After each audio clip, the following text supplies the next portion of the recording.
Once upon a time in a cozy little town, there lived a girl named Kiki.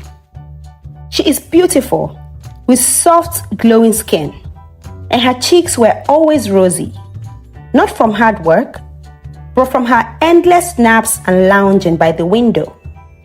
Kiki was the only child of a well-to-do family, and her parents adored her. They showered her with love, gifts, and a comfortable home. Yet, Kiki was known for one thing above all else: her outstanding laziness. Kiki's parents worried that their daughter had no sense of responsibility, and so they decided to entrust her with a large sum of money. They hoped that this would teach her about managing her own affairs and taking care of herself. But Kiki had other plans. Instead of using the money wisely, she spent it hiring people to do even the smallest chores. She paid one person to cook, another to clean, and yet another just to brush her hair. Soon enough, her days became a long string of naps, snacks, and hours spent admiring her reflection in the mirror. Time passed, and bit by bit, Kiki's money dwindled. One day, she counted her last few coins and realized with a shock that she was broke. She didn't have enough money to pay for her helpers, and so they started quitting their job one after another until there was no help left, and she certainly didn't have anything left for herself. Without any skills or desire to work, Kiki found herself stranded. Her cupboards were bare, with little or no food left in them. Her luxurious lifestyle was fading away. She sat on her bed, sighing, too lazy to even think about getting a job. Her worn, dirty clothes were piling up on the ground next to her bed. The floor was dusty and littered with used cans and candy wrappers. Kiki was too lazy to even clean up her living space. And just when Kiki was feeling truly hopeless, a town crier's voice rang out through the streets. "Hear me, hear me," he shouted. "Her Majesty the Queen announces a grand banquet in the palace to find a suitable hard-working bride for Prince Ali. All young maidens of noble heart are invited." Kiki's eyes sparkled with excitement. She had heard rumors of the Queen's grand banquets, with tables piled high with delicacies and rooms filled with freebies. And if she could marry Prince Ali, she would never have to work again. Just when I thought all hope was lost, the universe sends me a box filled with goodies, she screamed excitedly as she danced around her dirty room. But as she moved towards her wardrobe, her heart sank when she caught sight of her threadbare dress and scuffed shoes. She hadn't bought any new outfit because of her poor condition at the moment, and she would never catch the prince's eyes wearing any of these old clothes. She thought to herself, "I need a new dress and shoes, and I need them fast." Reluctantly, Kiki decided to look for a job. "I will work just for a few days, earn enough money to buy a beautiful dress, and then I can stop," she thought, comforting herself. The next day, Kiki found a job at a bakery. And on her first day, the owner of the bakery, Mr. Dean, asked Kiki to make 10 loaves of bread and place them on the sales counter. Kiki started by kneading the dough. Halfway through it, her whole body was covered with flour, and she was already tired. "What do I do now? My arms are weak from kneading this dough.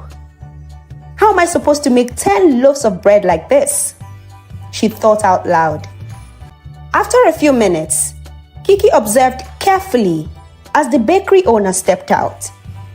She picked some paper bags and folded them to look like loaves of bread. She stashed them under the basket and then placed 3 well-done bread on top of the paper to seem like the basket was full of bread. She didn't care if this was going to cost the owner dearly. All she was interested in is taking the wage of the day. When Mr. Bean got back, he saw the basket well placed on the table with the good loaves on top. He felt Kiki had done a good job, and so he gave her a bag of coin for her hard work, without knowing that Kiki did not make 10 loaves of bread as he instructed. Kiki took the bag of coin and hurriedly left the bakery. She never returned there again. After counting the coin she had made from the bakery, Kiki was still short of the amount needed to buy a new dress and shoes. And so she set out to get another job. She came across a fruit vendor by the roadside, and she asked him if he needed help. The old man was happy and offered her a job. Some of the fruits in this basket are rotten, and they contaminate the good ones. Can you please sort out this basket and separate the good fruits from the bad ones? The old fruit seller asked Kiki. Yes, I can do that, she replied excitedly. The old man nodded and left for the market to purchase more fruits for his shop. Kiki yawned tiredly as she looked down on the basket of fruits. I am too tired for this. Moreover, I can't soil my hands picking out rotten fruit, she said to herself. Kiki carefully arranged the shiny and fresh-looking fruits at the top of the basket, giving the impression that she has sorted out the rotten ones. When the old shop owner returned, he was excited to see the fresh fruits on top of the baskets, and so he thought Kiki had done the job as they agreed. He dipped his hand into his shirt and handed a bag of coin to Kiki. She took the coin and ran back home. She never went back to that shop again. Kiki repeated the same deceitful tactics the next day with the old woman who needed help to wash her clothes. She turned the clothes to the back, soaked them in water, and hung them, telling the old woman she had washed them clean. She took the bag of coin offered to her and ran back home. The next day, Kiki counted her coins and realized she had enough already. She hurried off to buy herself a sparkling gown and glittering shoes. The day of the banquet finally arrived, and Kiki dressed herself with great care. She gazed at her reflection, certain that the prince would fall in love with her beauty and elegance. She imagined herself as a princess, lounging on velvet cushions and enjoying a life of endless luxury without having to work or stress herself.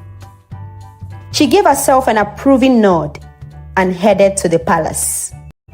At the banquet, the grand hall was filled with laughter, music, and people dressed in their finest clothes. Kiki stepped in, her chin held high, catching the eyes of the guests with her striking dress.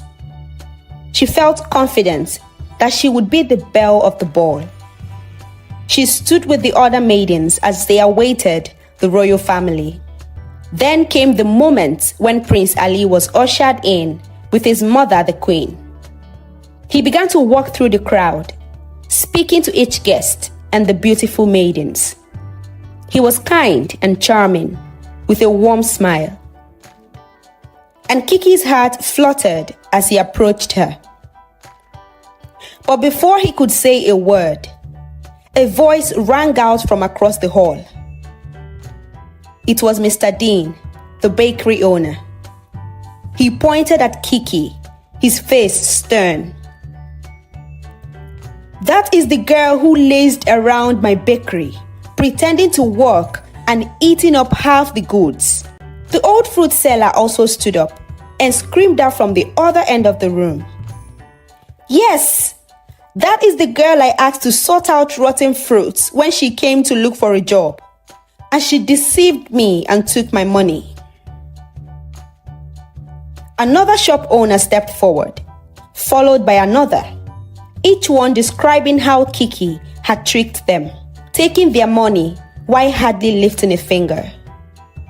Soon, murmurs filled the hall as more and more people shared stories of Kiki's schemes and laziness. Kiki's cheeks flushed red, and she sank under the disapproving stares of the other guests. The queen, sitting at the head of the banquet, stood up and cleared her throat. A person who wishes to join the royal family must possess more than beauty. They must have a noble heart and a sense of duty to others. Kiki, it seems you have forgotten these important qualities. Being a princess requires a lot of work. There is barely any time to sit around. You must have misread this important memo, and too many complaints about your laziness and dishonesty have been brought to this palace. You are not qualified to be royal, the queen said, as her voice roared across the room. With those words, the guards escorted Kiki out of the banquet. This is the end of my story.